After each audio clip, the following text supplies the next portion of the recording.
Good morning, good afternoon, or good night, and welcome to Command Power, the show in which we discuss all things Magic the Gathering with a focus on Commander. And today we have a brand new deck for you, and just as a quick heads up, this is not a budget deck, although I do think it should be fairly easy to find substitutes for those expensive cards. But before that, just a quick reminder to please click like and subscribe if you enjoy my videos. We're well on our way to 1 million subscribers, and every single click counts. And today's deck is going to be centered around the Mycotyrant. For 1 colorless, 1 black and 1 green, it's a legendary creature, Elder Fungus, star with trample, and the Mycotyrant's power and toughness are each equal to the number of creatures you control that are fungi and or saprolings. And at the beginning of your end step, create X 1/1 black fungus creature tokens with this creature can't block, where X is the number of times you descended this turn. So this is a really powerful card, and obviously descending every turn means that the permanent card has to be put into your graveyard from anywhere, whether that be your library or the battlefield. That means that what we're going to be looking to do in this deck is a lot of self-milling. The more we can mill, the more creature tokens we're going to get, and the bigger our commander is going to get. We also have a few ways that we can use those tokens that we're going to be creating, but mostly we're just trying to get the Mycotyrant as big as possible, and to that purpose we're running a lot of fungus in the deck. So anyway, without further ado, let's get started, and we have a Kawali the Seething Tower. So this is very good with our commander.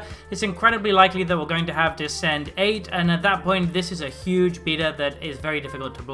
Birds of Paradise is going to help us ramp out our commander on turn 2. Blood Artist is going to give us a nice use for all these token creatures we're generating since they can't actually block. Blossoming Tortoise is very good. It's going to trigger Descend very easily, and it's also going to give us a nice little bit of card advantage by returning lands from the graveyard. Blood Rage Myco should be triggering basically every turn and giving us an extra fungus token. Cankerbloom is a fungus that also works incredibly well in this deck. We're running a lot of cards that have counters put on them, so proliferating is really useful, and the other two abilities are obviously good as well. Circle of the Land Druid is exactly what we want. It's going to mill us when it first enters the battlefield, and when it dies we're going to get to recycle a land. Deathbonnet Sprout is a fungus that is incredibly cute, and if we play it early game it's going to consistently mill us, which is very nice. Unfortunately the transform isn't a made because we actually prefer the front side in this deck, although the back side isn't that bad either. Deathspore Thallid is a card we're basically just playing because it's a fungus, but it is nice still that we can sacrifice some of the saprolings that we're going to be making with our other cards to give creatures -1/-1. Dreadhound should be triggering a lot in this deck, and is going to be a great way to finish the game. It does a pretty good Sir Conrad impression. Elves of Deep Shadow is just another card that can ramp us into our commander on turn 2, as is Elvish Mystic. Eternal Witness is going to make sure that we don't get one of our important cards stuck in the graveyard. Golgari Thug is really good because it has Dredge, which is a great mechanic in this deck, but then when we hardcast it, it's actually very good too, because we just get to return a creature to the top of our library. Jahira, Friend of the Forest, is going to make sure that all of those tokens we're creating can actually do stuff, even though they can't block. Gerard Golgari Lichlord is a very easy to recur card in this deck. It's also going to be really massive, and we actually get to sacrifice stuff to make each opponent lose life equal to its power, and since our commander is going to be super huge probably, this is going to work very nicely. Kaga Shadow Archdruid is really solid in this deck. People are probably not going to want to block it because it's going to have Death Touch. It's going to mill us, which is something we want too, and then we can actually cast one of the cards from amongst those mills. Manor Elves is another way we can get our commander on turn 2. Millikin is a very good mana dork in this deck because we definitely want to be milling cards. Mirkwood Bats is going to trigger a whole lot with all of the tokens that we're hopefully going to be making, which means that our opponents are going to be taking a lot of life loss. Mycoloth fits perfectly in this deck because it's going to make saprolings equal to its power, and we actually get to sacrifice all the tokens we're making with our commander to devour, which is going to make this guy really big. Nemata Grove Guardian is giving us a nice little mana sink whilst also pumping all of our tokens. Nemata Primeval Warden is a nice little bit of graveyard hate against our opponents, which is also going to give us even more saprolings. Nyxweaver fits really perfectly in this deck because it's going to constantly mill us, and then when we're ready it can actually recur a card from our graveyard. Old Rootstein mills us every turn and actually gives us a nice little bit of value in addition to the mill. Old Stick Fingers is nice because it's modal. We can cast it for whatever we need it to be, and it's going to fill our graveyard with a bunch of cards, basically guaranteeing that we trigger Descend equal to X. Psychotrope Thallid is another of these cards that use spore counters. It is a pity that they have to sacrifice saprolings instead of fungus, but still it's pretty solid. Sakura Tribe Elder is great ramp that is also going to trigger our Descend. Zeta Wayfinder should trigger Descend a couple of times just by itself, which makes it really great. Savage Thallid is just another of these cards with spore counters. Skull Prophet is really good because it can be a mana dork for 2 mana, which is fine, but it can also just mill the top 2 cards of our library, which is also great. Slimefoot the Stowaway is going to be triggering quite a bit because we're making a few sapling tokens. Splinter Fright is going to mill us for 2 every turn and should be really huge with trample. Spore Crown Thallid gives a nice little buff to all of our fungus and saplings. Spore Mound is pretty solid because every time we play a land, we're going to basically get a 1/1 sapling that we can use for any of our sapling synergies. Sporoloth Ancient is going to make all of our spore counter creatures a little bit easy to use. Stitcher's Supplier is great value for just 1 mana. We're basically going to mill 6 cards over 2 turns, which is fantastic. Sir Conrad of the Grim is a great way to finish the game with all of the token generation we have. Not to mention that we're also milling a bunch of stuff into our graveyard, which is going to trigger him a whole lot of times. Tendershoot Dryad is going to give us a sapling every single upkeep, which is incredibly strong, particularly since we're almost always going to have Ascend active in this deck. Thelon of Havenwood works very well with our commander by giving a buff to all of the tokens we're making, and then it can put spore counters on all of our fungus as well. Undead Butler provides value when it enters the battlefield and value when it dies. We can't ask for much more. Underseller Mycotyrant is really good because it's going to provide us 2 saplings over the course of its life cycle, and it's still going to tap for mana as well. Underrealm Lich is really solid. It turns each card draw into an opportunity to mill 2 cards, and then it's very resilient because we can give it indestructible. Utopia Mycon is a nice one which allows us to use our saplings as treasures, which of course is fantastic. Burden Force is going to provide us with saplings in every upkeep. Viscera Seer is great as a way to use all of the tokens we're going to be creating, and Zulaport Cutthroat should be triggering a lot with all of our tokens. Moving on to sorceries, we have Breach the Multiverse, which is already a good card in most decks, but in this deck in particular, it's going to allow us to mill a whole lot. Exsanguinate is one of our finishers of choice since we should have quite a bit of mana. Incarnation Technique is better than usual in this deck, and I already like this card a lot. Milling 10 cards essentially with this is very strong, and then getting to recur 2 creatures is just gravy. And Lich King's Conquest should be very easy to trigger with all of the tokens we have. We can basically sacrifice 4 or 5 different tokens, or even more, and then just get a huge board state off of this. For instance, we have Overwhelming Remorse, which should basically always cost 1 mana in this deck. That's a great rate for exile removal. Moving on to artifacts, we have Altar of Dementia. This is one of the all-stars in the deck because you can just sacrifice your creatures to mill yourself, at which point you're going to be triggering Dissent a lot. You can even sacrifice all the tokens you've made on a previous turn to keep churning through your library. Ashnod's Altar is a great way to use those tokens to get a nice little bit of mana boost. Conduit of Worlds is really solid late game because we just get to keep playing the best things from our graveyard turn after turn. Lightning Greaves and Swiftfoot Boots are going to protect our commander from being removed too easily. Skull Clamp is fantastic in any deck with this many tokens because it allows us to recycle them. And the Skullspawn Nexus can work really well with our commander and give us the opportunity to one-shot people by paying 2 mana. For enchantments, we have Dark Prophecy, which is going to draw us a lot of cards for all the tokens we're making. Just make sure that you don't kill yourself with this. Fungal Plots is a good way to make sure we always have saplings available, particularly since we can actually turn those saplings into more cards and life. Moldavine Reclamation should keep us fairly healthy and also draw some cards. And Parallel Lives is great with all of the tokens we're going to be making. This is going to make our board huge, and it's also going to grow our commander. Moving on to lands, we are playing Rogue's Passage to make sure that our commander can get through. We're also playing the Black Gate for the same reason. And finally, we are playing Phyrexian Tower, which is a great way to use all these tokens we're making to get a bit of mana. So there you have it. That has been our The Mycotyrant deck tech. It's kind of cool that we're getting a new spin on fungus and saplings, and I think that this guy can just be huge. And if you manage to surprise your opponents with it early game, you can maybe run away with some games due to commander damage. It's an incredibly cool commander, and I look forward to playing with and against it soon. What do you think about this deck? Are there any cards you would add or any things you think I shouldn't have included?